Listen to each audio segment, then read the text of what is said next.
Good day students, मैं doctor Smita Sharma और मैं आपको बीएससी पार्ट 1 का पेपर फर्स्ट का सेकंड यूनिट करा रही हूँ, जिसका नाम है स्पेशल थ्योरी ऑफ रिलेटिविटी, आपेक्षिकता का विशेष सिद्धांत। इसके अंतर्गत हमने काफ़ी सारी चीज़ें पढ़ ली हैं। लास्ट लेक्चर में हमने टाइम डायलेशन पढ़ा था हमने। आज हम इसके अंदर एक नई इम्पॉर्टेंट प्रॉपर्टी पढ़ेंगे जिससे आइंस्टीन बहुत फेमस है, जिसको हम आइंस्टीन से रिलेट करते हैं। वो है द्रव्यमान का वेग के साथ परिवर्तन, variation of mass with velocity. तो अभी तक हमारे जो क्लासिकल मैकेनिक्स थी उसमें हम ये मान के चलते हैं कि जो हमारा मास है वो हमेशा कांस्टेंट रहता है, लेकिन आइंस्टीन ने रिलेटिविटी के सिद्धांत में सिद्ध किया था कि मास भी वेग के साथ परिवर्तित हो सकता है। उसकी कंडीशंस हैं। आज हम उन कंडीशंस को देखेंगे कि वो कैसे होता है। तो गतिशील कण के द्रव्यमान पर रिलेटिविस्टिक वेलोसिटी की निर्भरता ज्ञात करने के लिए दो कणों को लेते हैं। हम एक्चुअल में क्या करेंगे, variation of mass with velocity को अध्ययन करने के लिए हमने एक पहले से पूर्व में छोटी क्लास में पढ़ रखा है, दो कणों के मध्य टक्कर, दो बॉडीज या दो मास के बीच में टक्कर। दो पार्टिकल्स आते हैं, एक का मास m1 है, एक का मास m2 है, और दोनों एक दूसरे की तरफ u1 और u2 वेलोसिटी से चलते हुए आ रहे हैं। दोनों टकराते हैं। टक्कर जो है वो पूर्णतः इलास्टिक होती है और वो टकराने के पश्चात v1 और v2 वेग से लौट जाते हैं। तो ऐसी स्थिति में ये चीज़ हमने पढ़ी है संवेग संरक्षण के नियम में, कंजर्वेशन ऑफ मोमेंटम में, जिसमें संवेग जो पहले का संवेग है और टक्कर के बाद का संवेग है वो हमेशा संरक्षित रहता है। तो उसी चीज को हम वापस से विचार करते हैं। अब हमने इसके लिए क्या ले लिया, हमने दो कण ले लिए और जो आइडेंटिकल है और पूर्णतया प्रत्यास्थ है, कंप्लीटली इलास्टिक है, और इनके बीच में क्या हो रहा है, इनके बीच में एक कोलिजन हो रहा है। हमारे इस चीज का हम अध्ययन कर रहे हैं। अब हम ये जो घटना घटित हो रही है ये हम दो फ्रेम ऑफ रेफरेंस से, यानी हमारा एस डैश फ्रेम से और एस फ्रेम से, दोनों से इसका अध्ययन करेंगे।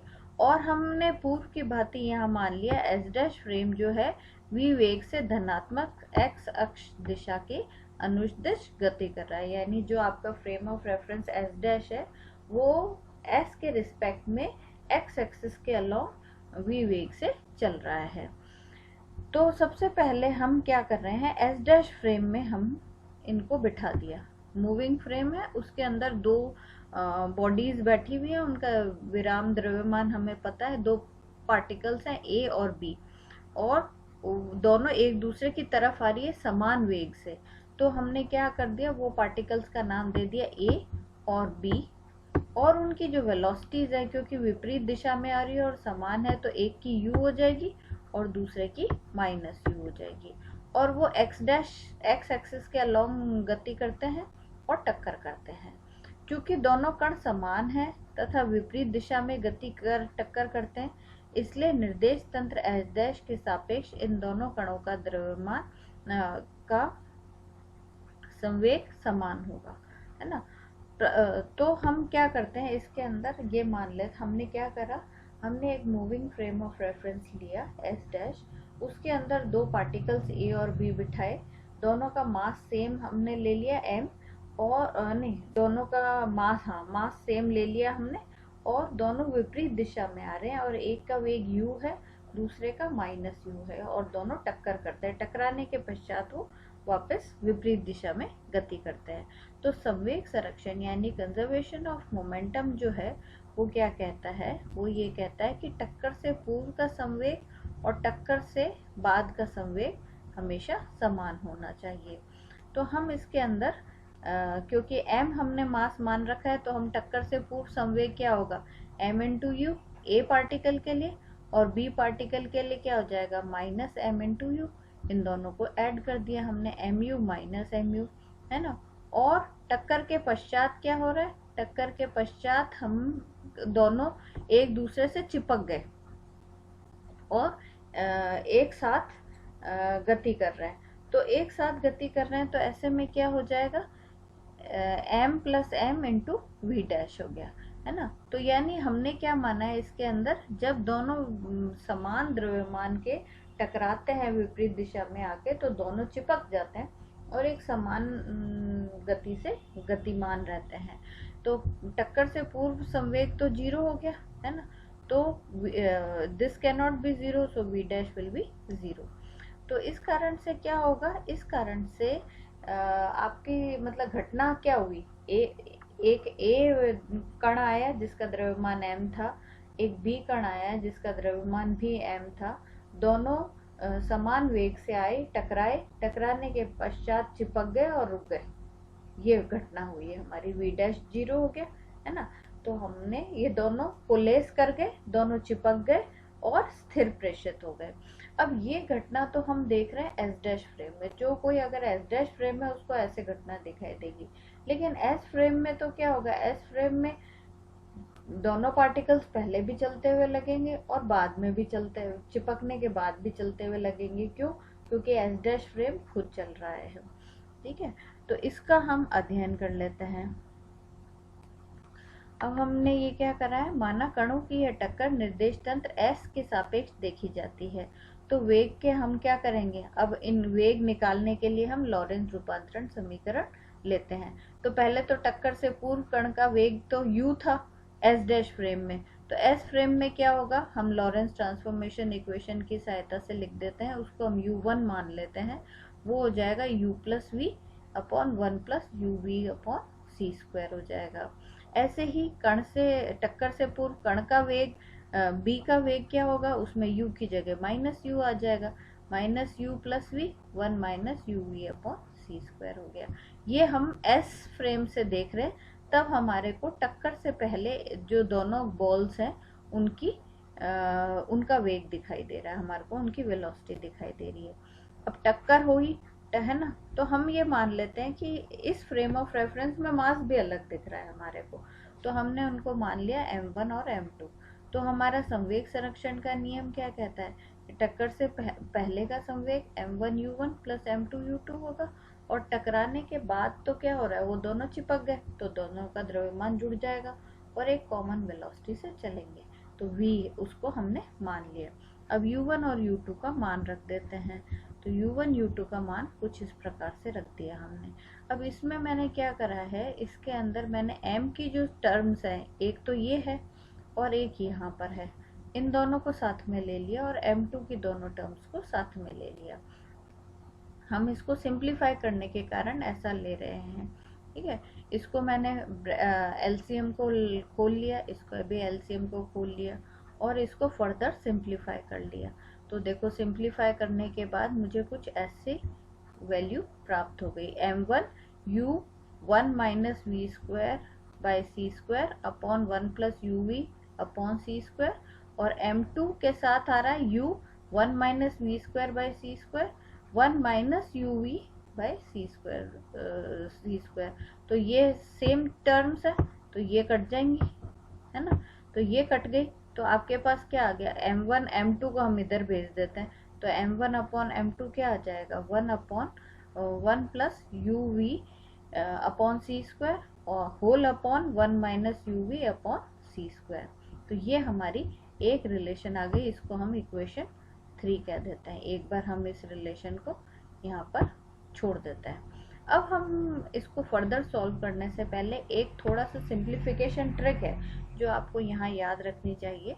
वो क्या है, हम जो पहली समीकरण थी, कौन सी समीकरण, ये वाली, है ना, इस वाली समीकरण से इसकी सहायता से हम एक बार निकालेंगे। हमारे पास क्या है, 1 माइनस u1 स्क्वायर, अगर वो भी याद ना रहे तो आप सीधे सीधे 1 माइनस u1 स्क्वायर अपॉन सी स्क्वायर निकालेंगे। तो u1 का मान हम समीकरण 1 से रख देते हैं। तो आप ये रख दिया हमने समीकरण का मान, और मैंने इसको एलसीएम की सहायता से खोल लिया। तो पहले होल स्क्वायर खोलेंगे तो डिनोमिनेटर में 1 प्लस uv अपॉन सी स्क्वायर का होल स्क्वायर हो जाएगा और ऊपर इतनी बड़ी सारी टर्म खुल जाएगी। अब इसको थोड़ा सा सिंप्लीफाई कर लेते हैं, इसमें से कॉमन वेरिएबल्स निकाले मैंने और अल्टीमेटली मेरे पास आ गया 1 minus you square upon C square into 1 minus we square upon C square whole upon 1 plus you we upon C square का होल स्क्वायर, ये आ गया। अब बिल्कुल ऐसे ही जैसे मैंने ये निकाला है, बिल्कुल इसी प्रकार मैं 1 minus U two square upon सी स्क्वायर भी निकालूंगी, तो वो भी ऐसे ही सिंप्लीफाई होगा और क्या आता है 1 minus you square upon C square 1 minus we square upon C square का whole upon 1 minus you we upon C square का होल स्क्वायर आ जाता है। अब क्या है, अब देखो इसके अंदर अगर मैं इन दोनों टर्म्स को देखूं तो अगर मैं इनको भाग लगा दूं तो ये न्यूमरेटर तो इनके कट जाएंगे और डिनोमिनेटर जो है वो रह जाएंगे, तो मैं इनको डिवाइड कर लेती हूँ। डिवाइड किया तो क्या वही न्यूमरेटर तो उनके कट गए और डिनोमिनेटर मेरे उनके रह गए। अब मैं क्या करती हूँ, दोनों तरफ अंडर रूट ले लेती हूँ, तो अंडर रूट लेने से मेरे ये स्क्वायर जो है वो हट गए। अब ये सारी चीज अब आपको समझ आएगी कि ये मैंने क्यों करा। ये मैंने इसलिए करा है क्योंकि आपकी जो इक्वेशन इससे इक्वेशन 3 थी उसको देखिए, उसमें हमने क्या निकाला था, उसमें 1 plus you we upon C square upon 1 minus you we upon C square था हमारे पास, तो हमें इसका मान निकालना था। वो मान हमने अब कितना निकाल लिया, समीकरण 4 में इतना निकाल लिया, वो under root of 1 minus U one square upon C square, तो वो मैं यहाँ पर चाहे इन दोनों को इक्वेट कर लो, कैसे कर लो, इसका रिलेशनशिप ये आ गई m1 का। अगर हम इनको क्रॉस मल्टीप्लाई करें तो हमारे पास क्या आती है m1 under root of 1 minus U one square upon C square बराबर m2 under root of 1 minus U two square upon C square. अब देखो, अब इसमें लेफ्ट हैंड साइड में केवल 1 वाली राशियां हैं, राइट हैंड साइड में केवल 2 वाली राशियां। इसका मतलब क्या हो गया, जैसे हम बॉयल्स लॉ में कहते हैं P1 V1 बराबर P2 V2, it means PV is equals to constant. ऐसे ही हम कह सकते हैं m into this term under root of this term is should be constant, तो हमारे इसको हम कांस्टेंट के फॉर्म में लिख लेते हैं, इसको हम कह देते हैं m0 is some constant, this is m0। तो हमारे इसके आधार पे अगर हम केवल दो टर्म्स ले लें, एक ये वाली और एक ये वाली, इसके आधार पे अगर हम m1 निकालते हैं तो हमारा m1 क्या आता है, m1 आता है m0 upon under root of 1 minus U one square upon C square, और m2 ये आता है। अगर हम इसको जनरल m की टर्म्स में लिखना चाहेंगे तो जनरल वे में हम कैसे लिख सकते हैं, m बराबर m0 under root of 1 minus you square upon C square. तो ये जो हमने निकाला है ये मास का वेग के साथ रिलेशनशिप की वेलोसिटी के बदलने के साथ मास कैसे बदलेगा ये हमने निकाल लिया, और ये हमारी रिलेटिविटी के सिद्धांत को अंदर लॉरेंस ट्रांसफॉर्मेशन के कारण निकलता है। अब इस समीकरण से एक चीज और स्पष्ट है कि अगर u का मान बहुत c के मुकाबले बहुत छोटा हो तो क्या होगा, ये राशि तो नगण्य हो जाएगी, ये राशि नगण्य हो जाएगी, ऐसी स्थिति में m बराबर m0 हो जाएगा। और जैसे जैसे कण का वेग बढ़ता जाता है वैसे वैसे जो ये m है, प्रभावी द्रव्यमान है, इफेक्टिव मास है, वो रेस्ट मास से की तुलना में बढ़ता चला जाता है। और जब कण का वेग प्रकाश के वेग के लगभग बराबर पहुंच जाता है तो कण का प्रभावी द्रव्यमान अनंत हो जाता है। ठीक है, तो इसका मतलब क्या है, द्रव्यमान हमारा कांस्टेंट नहीं रहता, वो पार्टिकल की वेलोसिटी, क्योंकि हम डेली लाइफ में ये चीज इसलिए ऑब्जर्व नहीं करते क्योंकि हमारे जो कण चल रहे हैं वो उनका सबका वेग जो है प्रकाश के वेग से बहुत कम है। अगर कोई कण प्रकाश के वेग से चलता है तो उसके द्रव्यमान में परिवर्तन निश्चित रूप से दिखाई देगा, और इस प्रकार से निर्भरता दिखाई देती है हमारे को। तो ये हमारा कुछ रिलेशनशिप है, कुछ इस तरीके के हमारे ग्राफिकली अगर हम रिप्रेजेंट करें तो कुछ इस तरीके से हमारा रिलेशनशिप बन जाएगा। अब इसके अंदर एक बहुत इम्पोर्टेंट जो हमारी रिलेशनशिप है वो हम पढ़ लेते हैं, जिसके कारण आइंस्टीन बहुत फेमस है, वो है हमारा मास एनर्जी इक्विवेलेंस, द्रव्यमान ऊर्जा तुल्यता। तो आइंस्टीन ने अपने जो ये रिलेटिविटी का सिद्धांत है, इससे एक बड़ा हिस्टोरिकल उसने एक कंसेप्ट दिया था। उसने कहा कि मास और एनर्जी जो है वो फिजिकल क्वांटिटीज हैं, लेकिन वो सेम है, मतलब एक ही फिजिकल क्वांटिटी है जिसको अलग अलग फॉर्म्स में डिपिक्ट किया गया है। या यूं कहें कि मास जो है वो एनर्जी का ही एक रूप है, अलग से कुछ नहीं है। तो ये उसने कहा था। तो उसने कहा अलग से कुछ नहीं है, तो हमारे को पता है कि एनर्जी जो है वो वन फॉर्म ऑफ एनर्जी से दूसरे फॉर्म ऑफ एनर्जी में बदल सकते हैं। इसका मतलब एनर्जी को मास में कन्वर्ट किया जा सकता है और मास को एनर्जी में रूपांतरित किया जा सकता है, एक दूसरे के वो तुल्य होता है। ये उसने अपनी इस एनर्जी मास रिलेशनशिप में थ्योरेटिकली निकाला था और बाद में वो एक्सपेरिमेंटली प्रूव भी हो गया। तो हम ये कह सकते हैं कि द्रव्यमान और ऊर्जा एक दूसरे के तुल्य होते हैं, इक्विवेलेंट होते हैं। इसके लिए उसने कैसे प्रूव किया? उसने कहा आइंस्टीन का जो फर्स्ट पोस्टुलेट था रिलेटिविटी का, उसने कहा था कि सारे जो नियम है भौतिकी के, वो सभी निर्देश तंत्रों में जो कि नियत वेग से चल रहे हैं, यानी कांस्टेंट वेलोसिटी से जो चल रहे हैं फ्रेम्स ऑफ रेफरेंस, उसमें सेम रहते हैं। तो इस आधार पर हम न्यूटन का सेकंड लॉ लेते हैं, और न्यूटन का सेकंड लॉ जो है वो भी इसके अंदर वैलिड रहेगा, और जो वर्क एनर्जी थ्योरम है वो भी इसके अंदर वैलिड रहेगी। तो उसने उसको वर्क एनर्जी थ्योरम को वापस से काम में लिया। तो हम भी यहाँ पर वही डेरिवेशन करके देखते हैं। हम वर्क एनर्जी थ्योरम को काम में लेते हैं। अब वर्क एनर्जी थ्योरम क्या कहती है कि इंक्रीज इन काइनेटिक एनर्जी, गतिज ऊर्जा में वृद्धि जो है वो कण द्वारा किए गए कार्य के बराबर होती है। It is equal to the work done by the particle. तो डी ई के जो है वो हमारा is equal to D W. अब डी डब्ल्यू क्या होता है? एफ डी एक्स होता है। अब यहाँ पे एफ को डिफाइन करने के लिए हम न्यूटन का लॉ ले देते हैं, न्यूटन सेकंड लॉ। वो क्या कहता है? F is equals to D P by D T. P की जगह हम एम इन टू वी लिख लेते हैं। अब यहाँ पे उसने क्या करा? डी बाई डी टी को डिफ्रेंशिएट करा। तो हम भी यहाँ पर डी बाई डी टी को डिफ्रेंशिएट करते हैं, लेकिन उसको डिफ्रेंशिएट करने से पहले हम क्या करेंगे? एक थोड़ी सी ट्रिक लगाते हैं।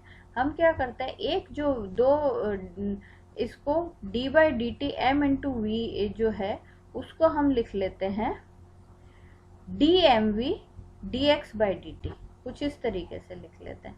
ये कैसे हुआ? हमने क्या करा, इसको D by D T m d v D x और d M we D x by D T, कुछ इस तरीके से हमने इसको लिख लिया। और अगर हम इसको यहाँ पर जो डी एक्स था वो आ गया, और हमने क्या करा इसके अंदर, ये भी D x by D T भी वेलोसिटी बन जाएगी, वेलोसिटी बन जाएगी। तो इसको हम कैसे लिख सकते हैं? V D M into V लिख सकते हैं। ये हमारी फर्स्ट इक्वेशन हो गई।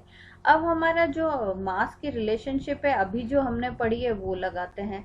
हमने क्या पढ़ा था? m बराबर m0 upon under root of 1 minus we square by C square.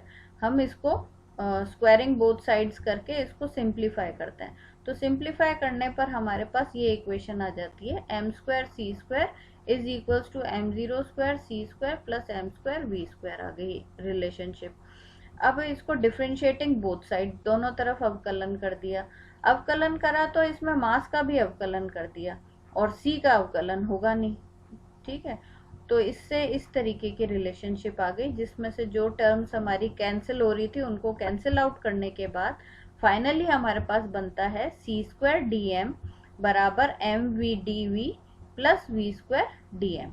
अब ये जो M we D V plus V square D M है, अगर आप इसको इक्वेशन 1 से कंपेयर करें तो ये क्या होगा?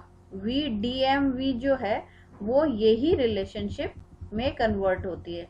इसका मतलब क्या हो गया? हम एक समीकरण एक को यहाँ पर मतलब यहाँ ये जो चीज है ये समीकरण एक का राइट हैंड साइड है, तो हम इसके ये वाली सी स्क्वायर डी एम की वैल्यू रख सकते हैं। तो हमारे पास क्या आ गया? डी ई के बराबर सी स्क्वायर डी एम। अब जो कण है, मान लो वो शुरुआत में विराम अवस्था में है और बाद में वो v वेग से गतिमान हो जाता है। तो उसका मास क्या होगा, हमने जैसे अभी पढ़ा था, उसका मास रेस्ट मास से बढ़ते बढ़ते m तक चला जाता है और उसकी काइनेटिक एनर्जी 0 से e तक बढ़ती है। तो हम इसको डिफरेंशिएटिंग इंटीग्रेटिंग बोथ साइड्स, दोनों तरफ समाकलन कर देते हैं। इसको तो समाकलन करेंगे 0 से e और इसका करेंगे m0 से m। तो हम इसको जब इंटीग्रेट करते हैं तो हमें मिल जाता है e के बराबर c square m minus m0। अब चूंकि कण की कुल ऊर्जा E है ना, और उसकी विराम ऊर्जा m0 c स्क्वायर है, क्योंकि विराम द्रव्यमान से c स्क्वायर को गुणा करा तो वो रेस्ट मास एनर्जी हो गई। और तो हमारे पास क्या हो गई, टोटल एनर्जी हमारी वास्तव में किसके बराबर है, एक तो उसकी रेस्ट एनर्जी के बराबर है और उसकी काइनेटिक एनर्जी के बराबर प्राप्त हुई। तो हम इसको ऊपर वाली जो समीकरण है उसको कैसे लिख सकते हैं, E बराबर m0 c स्क्वायर प्लस ई के, जहाँ E क्या है, E हमारा है mc स्क्वायर। ये समीकरण जो है ये बड़ा ही इम्पोर्टेंट समीकरण है और ये आइंस्टीन की द्रव्यमान ऊर्जा तुल्यता संबंध कहलाता है, एनर्जी मास इक्विवेलेंस रिलेशन कहलाती है। इससे ये सिद्ध हो गया था कि जो द्रव्यमान और एनर्जी है वो एक दूसरे के तुल्य होती है। लेकिन अगर कण का जो वेग है वो प्रकाश के वेग की तुलना में अगर बहुत कम है, v is very less than c, तो ऐसी स्थिति में क्या हो जाएगा, ऐसी स्थिति में हमारे पास जो m0 upon under root 1 minus we square by C square वाली टर्म है, वो वाली टर्म जो है वो नहीं होगी।